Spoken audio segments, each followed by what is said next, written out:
ಇದು ಇವುಗಳು ಬರೀ ಪದ ಅಲ್ಲ, ಕರೆಕ್ಟಾಗಿ ಒಂದೊಂದು ಪದದ ಅರ್ಥವನ್ನು ತಿಳ್ಕೊಂಡು ಅನುಭವದಲ್ಲಿ ನೋಡಿ.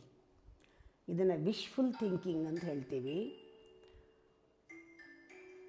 ಬಿಕಾಸ್ ವಿಶ್ಫುಲ್ ಥಿಂಕಿಂಗ್ನಲ್ಲಿ ಅಲೈನ್ಮೆಂಟ್ ತುಂಬ ಮುಖ್ಯ. ಒಂದು ಪದ ಇನ್ನೊಂದು ಪದ ಅಲೈನ್ ಆದರೆ ಆ ಪದಕ್ಕೇನು ಅರ್ಥ, ಈ ಅರ್ಥ ಅಲೈನ್ ಆದರೆ ಒಂದು ಭಾವ ಬರುತ್ತೆ. ನಾನು ಇಷ್ಟಪಟ್ಟಿದ್ದು ಆಗಲೇ ಇದೆ ಅಂತ ಅಲೈನ್ ಮಾಡೋದು. ನನಗೇನು ಇಷ್ಟಪಟ್ಟಿದ್ದೀನಿ ಅದು ಆಲ್ರೆಡಿ ಇದೆ ಅಂತ. ನನ್ನ ಆ್ಯಕ್ಷನ್ನಲ್ಲೂ ಅದನ್ನು ವಾಚ್ ಮಾಡಬೇಕು.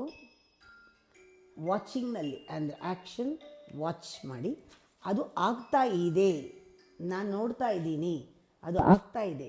ಇದು ವಿಶ್ಫುಲ್ ಥಿಂಕಿಂಗ್. ಇದು ಒಂದು ವಿಶ್ ನಿಮ್ಮದು ಆಗ್ತಾ ಇದೆ, ಕನಸು ನನಸು ಆಗ್ತಾ ಇದೆ.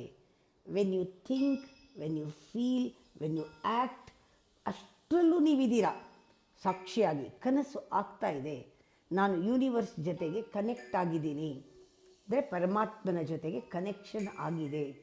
ಎನರ್ಜಿ ಮ್ಯಾಚ್ ಆಗ್ತಾ ಇದೆ.